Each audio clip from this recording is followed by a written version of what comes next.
स्वप्न लोक Bhiwandi TV news सबसे तेज। हमारे चैनल को देखने के लिए लाइक करें, शेयर करें और सब्सक्राइब करें और देखिए आज की ताजा तरीन खबर।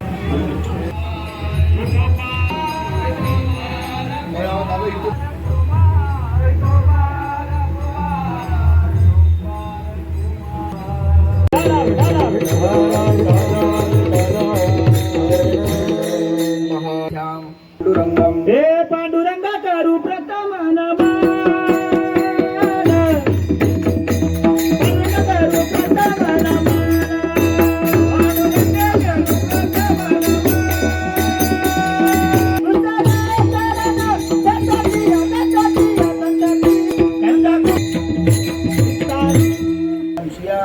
त्यांच्या कृपादाने कथेचा विस्तारू बाबाजी सद्गुरु दास तुका कलावज्ञ जीवोद्धरार्थावतारम कलांकांगम खलानीशवादा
गावकरी बोलत नाही या महाराजाला कट करा।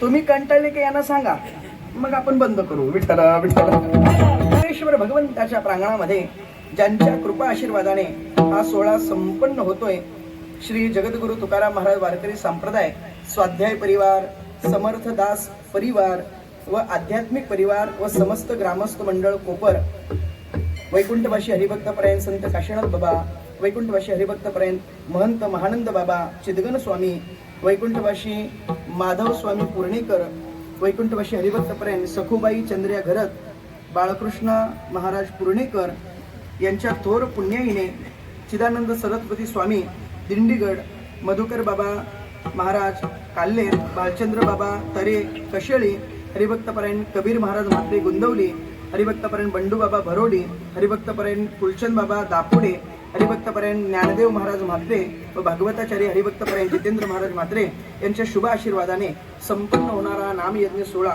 या सोहळ्याचं जे आयोजन करतात ते या गावचे असणारे सरपंच माननीय श्री हेमंत सूर्यकांत घरत, आणि ते हा उत्सव करतात याचं एकमेव कारण त्यांच्या वडिलांची पुण्याई, बाकी काही नाही। काय राहतं,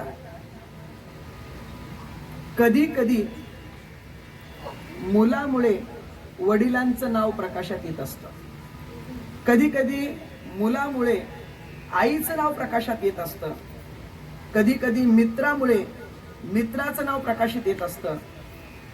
शक्यतो गावोगावी गेल्यानंतर असंच असलं पाहिजे, हा माणूस आहे, हा चांगला आहे ना, अहो तो अमक्या अमक्याचा मुलगा, हा त्यांचा मुलगा काम बरोबर चांगलं काम करणार। विठ्ठला विठ्ठला असं जर वाटत असेल तर घरातील मुलांच्या समोर आई वडिलांनी स्वच्छ जीवन जगलं पाहिजे।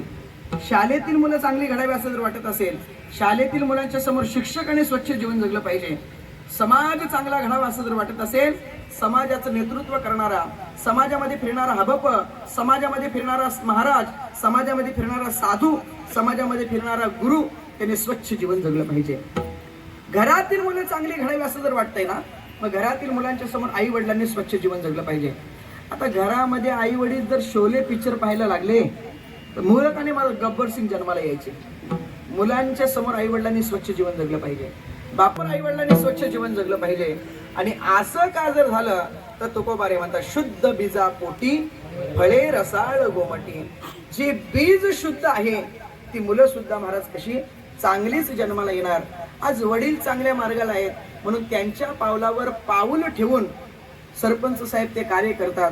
मी नेहमी सांगत असतो, मुख्यमंत्र्याचा मुलगा मुख्यमंत्री होईल यात नवल काय, खासदाराचा मुलगा खासदार होईल यात काय नवल, आमदाराचा मुलगा आमदार होईल यात काय नवल, नगरसेवकाचा मुलगा नगरसेवक यात काय नवल भालचंद बाबा, सरपंचाचा मुलगा सरपंच होईल मनोहर बाबा याच्यात काय नवल.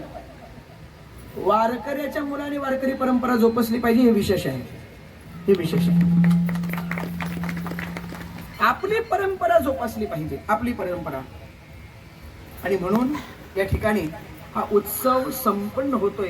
बरं, सरपंच पदावर बसल्यानंतर नेमकं काय केलं पाहिजे. इतर सरपंचांनी आदर्श घेतला पाहिजे हेमंत सरपंचाकडनं. विठ्ठला विठ्ठला.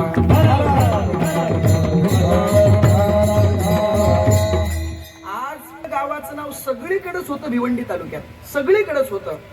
ठाणे जिल्ह्यातही आहे, पण कोपरगावाला फक्त कोपरगाव असंच म्हटलं जात होतं. पण अगदी 4-5 वर्षापासून कोपरगावाचं नाव घेतलं की लोक म्हणतात, का कोपरगाव कोणतं ते तल्यामध्ये ते हनुमंत भगवान शिवाचं मंदिर बांधले तेच का. म्हणजे कोपरगावाचं नाव कशामुळे जास्त प्रकाशित आलं. शक्यतो हे सगळे तले आहेत ना, हे सगळे तले गावोगावचे हे फक्त मळ्या सोडण्याच्याच लायकीचे माहित आहेत ना. मळे माहित आहेत ना तुम्हाला, मासा राहतो बघा एक, तुम्हाला ते सांगायची गरज नाही तशी म्हणा, पण सगळ्या तल्यामध्ये शक्यतो तेच दिसेल. पण आज कोपरगावाच्या तल्यामध्ये भगवान शिवाचं मंदिर उभं राहत आहे, ही कोपरगावकरांची एक ओळख आहे. विठ्ठला विठ्ठला. बांधून चालत नसतं, त्याच्यासाठी त्या मंदिरामध्ये उत्सवी झाला पाहिजे. का उत्सव झाला पाहिजे, ती देवता जागृत राहावी असं जर वाटत असेल तर उत्सव हे दरवर्षी व्हायला पाहिजेत. आणि त्याच शिवरात्रीच्या महापर्वावर या ठिकाणी दरवर्षी कथाही आयोजित केली जाते, कीर्तनाचंही आयोजन केलं जाते. याच्याने काय घडतं बरं, याच्याने तुम्हा आम्हाला श्रवण करायला मिळतं, याच्याने तुम्हा आम्हाला सेवा करायला मिळते. आणि जीवनामध्ये आल्यानंतर सेवा ही प्रत्येकाच्या जीवनामध्ये घडलीच पाहिजे. भगवंताची सेवा ही घडलीच पाहिजे. का भगवंताची सेवा घडली पाहिजे, आपल्या जीवनाचा उद्धार व्हावा असं जर वाटत असेल तर भगवंत सेवेसाठी दुसरा कोणताच पर्याय नाही. विठ्ठला विठ्ठला. सगळं नियोजन एखाद्या गावकऱ्याच्या गावामध्ये असणाऱ्या वारकऱ्याने करणं आणि एखाद्या गावच्या पुढाऱ्याने करणं याच्यामध्ये बराचसा फरक असतो. वारकरी परंपरा जोपासणारे वारकऱ्यांची सर्व इच्छा पूर्ण करतीलच, त्या परंपरा तिथं जोपासतीलच, ते कार्यक्रम तिथे आयोजन करतीलच. पण राजकीय क्षेत्रातील लोकांनी वारकरी पताका हातात घेऊन ते कार्य करणं एवढं सोपं नाही. अगदी दरवर्षी पंढरपूरला म्हणा, विविध क्षेत्रामध्ये दर्शनाला, यावर्षी तर अयोध्येला चालवले आता मंडळीला दरवर्षी. आणि ही सगळी जी तुम्ही सेवा करताय ना कोपरेश्वर भगवंताची, या कोपरेश्वर भगवंताने तुम्हाला काय दान दिलं सांगू तुम्हाला काय दान दिलं. कोपरेश्वर भगवंताने विचार केला, अरे हे कोपर ग्रामस्थ फार माझी सेवा करतात, मग मी ज्याच्या डोक्यावर विराजमान आहे ना, अशा असणाऱ्या विठ्ठलाच्या मंदिरामध्ये यांची सेवा का होऊ नये म्हणून तुम्हाला भजनाचा मान पांडुरंगाने दिला. भजनाचा मान तुम्हाला पांडुरंगाने दिला. सोपं नाही महाराज, सेवा केलेली कुठंच फुकट जात नाही. आणि एक सेवा केली, पांडुरंगाने पुन्हा तुम्हाला यावर्षी आमंत्रण दिलं. 26 डिसेंबर का 26 डिसेंबर 26 नोव्हेंबर. विठ्ठला विठ्ठला.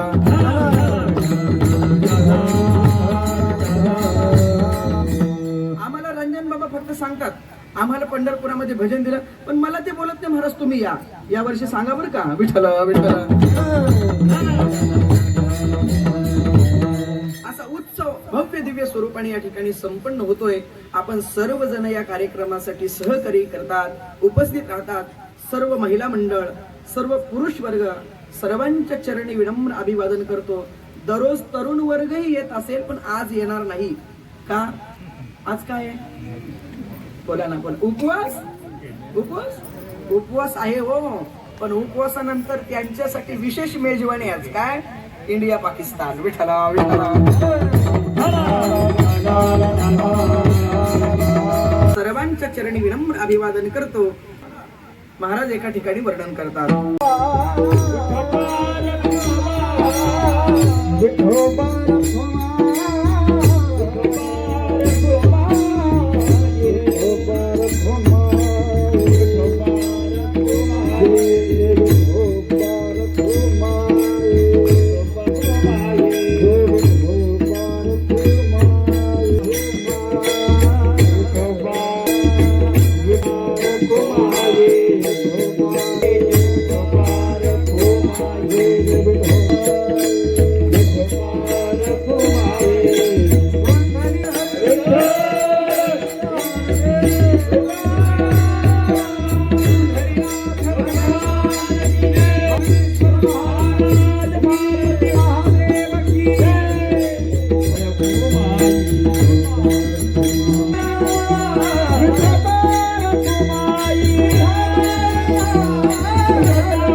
दोष मना नानी म्हणजे इतरांच्या विषयी तुम्ही तुमच्या कानामध्ये गुणही ऐकू नका आणि दोषही ऐकू नका. महाराज असं काय म्हणताय?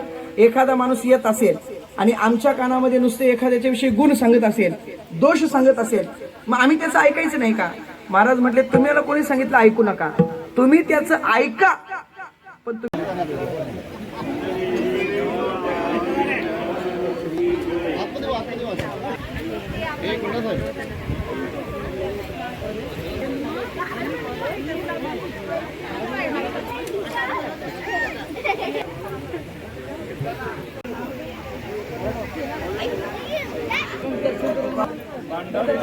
भगवान की जय. ज्ञानदेव तुकाराम.